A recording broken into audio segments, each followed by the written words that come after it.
हमने अपना पूरा सिलेबस खत्म किया हुआ है, हमारे पास सारे नोट्स भी अवेलेबल हैं, लेकिन इस पॉइंट ऑफ टाइम पे हमें ये समझ नहीं आ रहा है कि आप किन चैप्टर्स को हम लोग ज्यादा फोकस करें, किन चैप्टर्स को ये मान के कि हमें आता है उसको स्किप कर दें, कैसे हम लोग लास्ट फिनिशिंग टच दें अपने रिवीजन को, ये हमें समझ नहीं आ रहा है। तो ये आप बहुत ज्यादा डाउट पूछ रहे थे कमेंट सेक्शन में, तो मैंने सोचा कि इस पे एक वीडियो बना देता हूँ। तो आज हम लोग इस वीडियो में यही देखने वाले कि कैसे आपको लास्ट के 6 दिनों में, जो बचे हुए 6 दिन है, उसमें किस तरीके से आपको रिविजन करना है कि आप सारी चीजों को एक बार अपने आंखों के नीचे से निकाल लो, गो थ्रू कर लो, ताकि वो आपके टेम्पररी मेमोरी में एटलीस्ट रहे और आपके एग्जाम में अगर क्वेश्चन आता है किसी भी टॉपिक से, किसी भी कॉर्नर से, तो आप उस चीज को आप वहां पे डिलीवर कर पाओ जो भी आपने पढ़ा था। क्योंकि कई बार क्या होता है कि आपने कोई चीज पढ़ी होती है, लेकिन क्योंकि आपने एंड में रिविजन नहीं किया होता है, तो आप उसका या तो फॉर्मुला भूल जाते हो या तो कोई एक छोटा सा कंसेप्ट भूल जाते हो जो कि आपको उस क्वेश्चन में लगाना होता है, क्योंकि आपने एंड मोमेंट पे रिविजन ढंग से नहीं किया होता। इसीलिए ये वीडियो आज पूरा देखना ताकि आपको समझ में आए कि किस तरीके से आपको फिनिशिंग टच देना है अपनी प्रिपरेशन को, और ये बहुत ज्यादा इंपॉर्टेंट होने वाला है। तो अगर आप ध्यान से देखो अपने सिलेबस को, तो सिलेबस को आप डिवाइड कर सकते हो 2 टाइप के सिलेबस में। एक तो वो पार्ट जो मोस्टली कंसेप्चुअल होता है और उसमें न्यूमेरिकल वाले पार्ट आते हैं आपके, और दूसरा वो पार्ट जो वोलेटाइल सब्जेक्ट को कंसिस्ट करता है, जैसे कि बायोलॉजी हो गया, इनऑर्गेनिक हो गई या फिर ऑर्गेनिक हो गया। तो पहले हम लोग कंसेप्चुअल या न्यूमेरिकल बेस्ड वाले पार्ट पे आते हैं। तो आपको पता है कि कंसेप्चुअल न्यूमेरिकल बेस्ड 2 ही चीजें, फिजिक्स और फिजिकल केमिस्ट्री, ठीक है। अब फिजिक्स और फिजिकल केमिस्ट्री को करने के लिए देखो आपको 2 चीज में करनी होती है। एक तो आपको इस जितने चैप्टर्स है आपके, सारे के सारे चैप्टर्स के आपको फॉर्मुलाज तो एकदम टिप्स पे होने चाहिए। तो आपको क्या करना है, हर एक चैप्टर के लिए जो भी आपने शॉर्ट नोट्स वगैरह बनाया है या फिर नोट्स बनाया हुआ है, उसको हाईलाइट किया हुआ है इंपॉर्टेंट चीज है उसमें, तो आपको उससे फॉर्मुलाज को रिवाइज करना है हर एक चैप्टर के लिए। ये आपको हर एक चैप्टर के लिए करना है, ऐसा नहीं कि फॉर्मुला आप सिर्फ कुछ ही चैप्टर्स के लिए देख रहे हो, फॉर्मुलाज आपको हर एक चैप्टर का रिवाइज कर लेना है। अगर आपने अपना नोट्स नहीं बनाया है या फिर शॉर्ट नोट्स नहीं बनाया, तो 2 पेज नोट्स मैंने अपने टेलीग्राम पर डाला हुआ है, आप उसको भी यूज कर सकते हो। उसमें सारे फॉर्मुलाज एकदम अच्छे से 1-2 पेज में लिखे हुए हैं, ठीक है, तो उसको आप यूज कर सकते हो। दूसरी चीज आपको क्या करनी होती है, आपको पीवाईक्यू सॉल्व करने होते हैं। सॉल्व क्या, रिवाइज करना होता है, क्योंकि सॉल्व तो आपने पहले किया ही होगा। अब देखो क्या है कि पीवाईक्यूज इस पॉइंट ऑफ टाइम में 6 दिन में सारे चैप्टर्स के पीवाईक्यू सॉल्व कर लो, ये पॉसिबल नहीं है, ये मुझे पता है। तो इसीलिए आप अब बस उन चैप्टर्स के पीवाईक्यू सॉल्व करोगे जो आपने अभी तक सॉल्व नहीं किया था। मान लो आपके 3-4 चैप्टर छूटे हुए हैं पीवाईक्यू सॉल्व किए हुए, और आपको पता है कि वो इंपॉर्टेंट चैप्टर है, तो उनके पीवाईक्यूज आप धीरे धीरे करके लगा लो इन बचे हुए दिनों में। और जो जिनके आप पीवाईक्यूज लगा चुके हो पहले, उनमें से कुछ चैप्टर्स के आपको पीवाईक्यूज को एक बार वापस से देख लेना है, क्योंकि वो ऐसे चैप्टर्स हैं जहां से मोस्टली जो है आपके क्वेश्चंस अच्छे क्वेश्चंस बनाए जाते हैं। तो ऐसे कौन से चैप्टर्स है ये मैंने यहाँ पे बता दिया है। फिजिक्स के लिए अगर आप देखोगे तो आपके 11 से work by energy, rotational motion, gravitation, thermodynamics, SHM, waves और केटीजी, और इसके बगल में मैंने ऑर्डर भी लिख दिया कि किस ऑर्डर में आपको सॉल्व करना है, क्योंकि ये आपके इंपॉर्टेंट चैप्टर्स है। अगर उनको कोई अच्छा क्वेश्चन बनाना होगा तो वो यहीं से बनाएंगे। तो सिर्फ फॉर्मुलाज याद रख के अगर आप भूल गए हो क्वेश्चन सॉल्व कैसे करते थे, तो आप वो नहीं कर पाओगे। इसलिए इनके पीवाईक्यूज तो एक बार गो थ्रू करना ही आपको। फिर 12th में आओगे तो 12th में आपके एसी, ईएमआई, ऑप्टिक्स दोनों चैप्टर्स, न्यूक्लियाई और करंट और इलेक्ट्रोस्टैटिक्स वाली जो यूनिट है वो। कई बच्चों का क्या होता है, जैसे मेरा था कि ये वाले 3 चैप्टर्स मैंने बहुत बार किए हुए थे तो मेरा स्ट्रॉन्ग था। तो उन बच्चों के लिए अगर उनका मैग्नेटिज्म वीक है तो वो करंट और इलेक्ट्रोस्टैटिक्स को रिप्लेस कर सकते हैं मैग्नेटिज्म से, तो वो आप अपने हिसाब से देख लेना, ठीक है। तो ये चैप्टर्स है कि कम से कम इनको तो आप एक बार देख के चढ़ ही जाना पीवाईक्यूज को।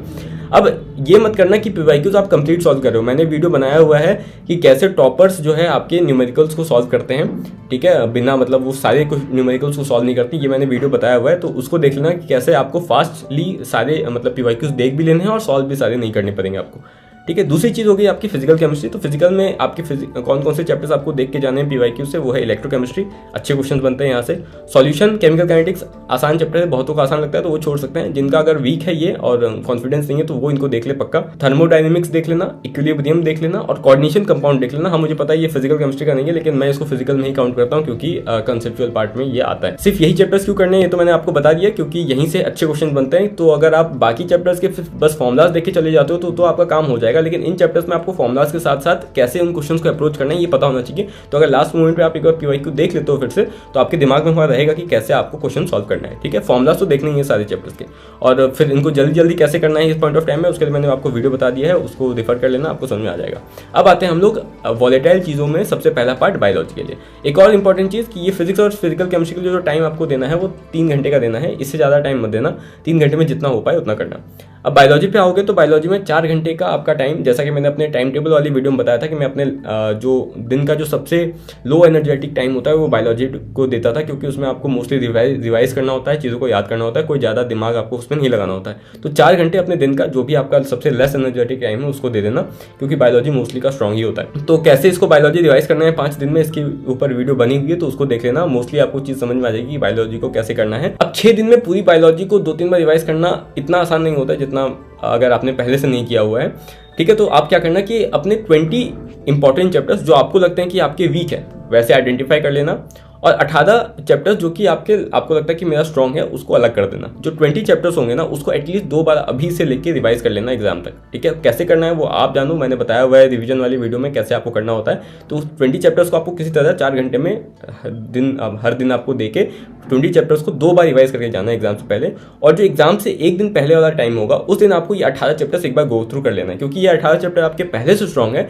तो आप अगर एक बार भी देख के चले जाते हो उसको लास्ट मोमेंट में, तब भी आप वहाँ पे गलती नहीं करोगे। लेकिन 20 चैप्टर्स को आप अगर 2 बार देख लोगे अपने एग्जाम से पहले, क्योंकि आपके वीक चैप्टर से जहाँ से आप गलती कर सकते थे आपके दिमाग में रहेगा, क्योंकि आपने 2 बार रिवाइज करके आए हुए हो एग्जाम में। ठीक है, तो बाकी आपने टेस्ट वेस्ट देखे तो अभी तक टॉपिक्स वगैरह वीक टॉपिक्स आइडेंटिफाई कर ही लिए होंगे। तो आपको मेनली वही चीजें रिवाइज करनी है, पूरा चैप्टर बैठ के रिवाइज नहीं करना है बायो में, वरना आप नहीं कर पाओगे इतने चैप्टर्स इतने कम टाइम में। ठीक है, उसके बाद आते हैं हम लोग इनऑर्गेनिक में। तो देखो इनऑर्गेनिक में आपको 2 घंटे का टाइम देना है। इनऑर्गेनिक को अगर मैं बता दूं कि किस तरीके से आपको चैप्टर्स को डिवाइड कर लेना है अपने रिविजन के लिए, तो मैं क्या करता था कि हाइड्रोजन एस ब्लॉक और डीएनएफ ब्लॉक को एक दिन में रिवाइज करता था 2 घंटे के अंदर। फिर पी ब्लॉक पूरी कंप्लीट 11 12 मिला के, और मेटलर्जी को दूसरे दिन रिवाइज करता था।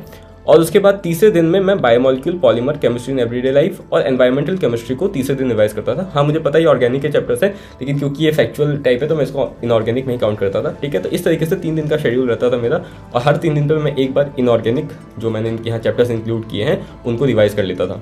एट द एंड की बात कर रहा हूँ मैं। ठीक है, तो 2 रिवीजन आप अभी से यहाँ पे लेके जा सकते हो। ठीक है, तो इनमें से आप उस सेक्शन को लास्ट में रखना जो आपका कम कॉन्फिडेंस जिसमें आपको है, ताकि आप एग्जाम से एक दिन पहले उसको देख के जा पाओ। रिवाइज कैसे करना है, तो आपको एनसीईआरटी हाईलाइट से रिवाइज करना है। यूरो 6 सीरीज आपने देख ली होगी, एनसीईआरटी हाईलाइट कर ली होगी, तो उसी एनसीईआरटी हाईलाइट्स का यूज करके आपको अपना इनऑर्गेनिक रिवाइज करना है। दूसरी चीज, उन चैप्टर्स में जो जैसे आपको मान लो आप पी ब्लॉक पढ़ रहे हो बहुत बार लेकिन कॉन्फिडेंस नहीं आ रहा है, तो उन चैप्टर्स के एक बार पीवाईक्यू आप लगा लेना। तो उसके लिए पीवाईक्यू के अलग से आप टाइम मत निकालना।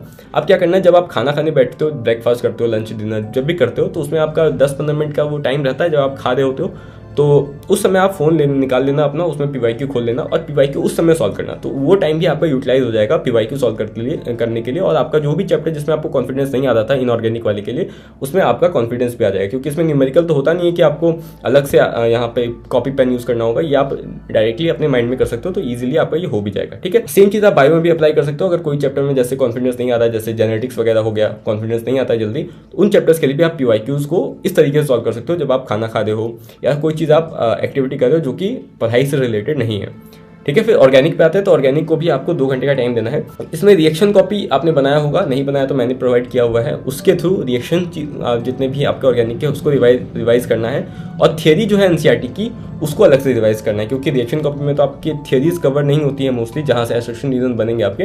तो ये जो अगर मैं आपको बताऊँ जो एसोसिएशन वाले थियरीज हैं वो मोस्टली 12th के ऑर्गेनिक में प्रेजेंट है। तो अगर आपने किया हुआ है पहले से तब तो बहुत सही, नहीं किया हुआ है तो मैं क्या करूंगा, मैं आपको ये प्रोवाइड करवा दूंगा 1-2 दिन के अंदर, मैं हाईलाइट करके डाल दूंगा टेलीग्राम पे, तो आप उसको यूज कर लेना, आपका काम हो जाएगा। अब अगर आप इसको ध्यान से देखो, मैंने जितना भी यहाँ टाइम आपको बताया कि इस सब्जेक्ट को इतना टाइम दो, तो ये करते करते आपके 11 से 12 घंटे दिन के निकल जाएंगे।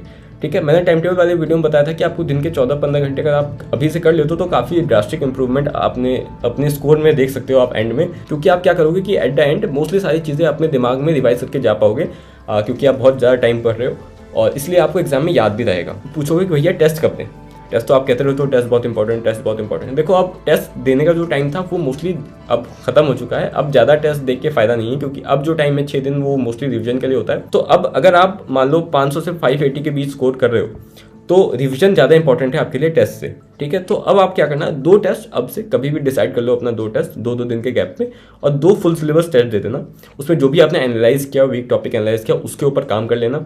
ठीक है, और बाकी मोस्टली टाइम आपको रिवीजन पे देना है, क्योंकि अगर आप टेस्ट देने बैठोगे तो 3 घंटा आपका जाएगा, और जो ये मैंने ऊपर बताया है वो इतना एफिशिएंटली आप नहीं कर पाओगे, इसलिए मैंने टेस्ट आपको 2 ही देने के लिए दिया हुआ है। लेकिन अगर आप 580 से ऊपर स्कोर कर रहे हो और 650 तक स्कोर कर रहे हो तो आप 2 फुल सिलेबस तो दोगे ही दोगे।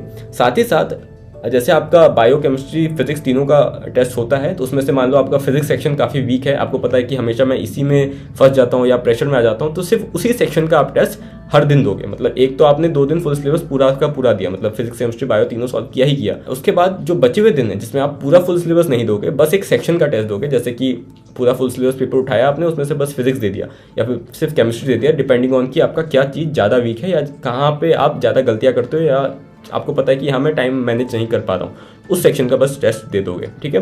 तो इस तरीके से आप सारे टेस्ट भी दे दोगे उस पार्ट का जो कि आपका मोस्ट वीक है, और आपने अपना टाइम भी बचा लोगे एंड में, क्योंकि जो अगर सिर्फ आप एक सेक्शन का टेस्ट देते हो तो आपको 1.5 घंटे के अंदर आपका टेस्ट हो जाएगा, बाकी के टाइम में आप अपना रिवीजन कर सकते हो। तो 14 घंटे के अंदर आप ये सारे काम कर सकते हो जो मैंने बताया है। ये प्रैक्टिकली पॉसिबल है, मैं ये करता था, ठीक है, इसलिए मैंने बताया। मैं कोई भी चीज़ ऐसा नहीं बताता हूँ जो मैंने खुद नहीं अप्लाई किया हुआ है। होप कि आपको समझ में आ गया होगा कि एंड के 6 दिनों में आपको क्या करना है, कैसे करना है। तो अगर वीडियो पसंद आया तो वीडियो को लाइक करना, चैनल को सब्सक्राइब करना, इसको शेयर करो अपने दोस्तों के साथ। मेहनत करो, क्योंकि ये 6 दिन है, 6 दिन के बाद आप बस रिग्रेट कर पाओगे। तो जो भी आप सोच सकते हो कि मेरे को करना है वो करो, ठीक है। 14 घंटे पढ़ना पड़े, 15 घंटे पढ़ना पड़े, कर लो, क्योंकि ये जॉब जो भी आप एंड में कवर करोगे, आपका हो जाए सिलेक्शन तब तो बहुत सही, नहीं हुआ तब भी आपको ये अगले साल अगर आप ड्रॉप लेते हो तो उसमें बहुत ज़्यादा बेनिफिट ये देने वाला है। तो एंड तक तो हार नहीं मानना है बिल्कुल भी, पता हो कि हारने वाले हैं तब भी हार नहीं मानना है। तो ठीक है, चलो बाय बाय।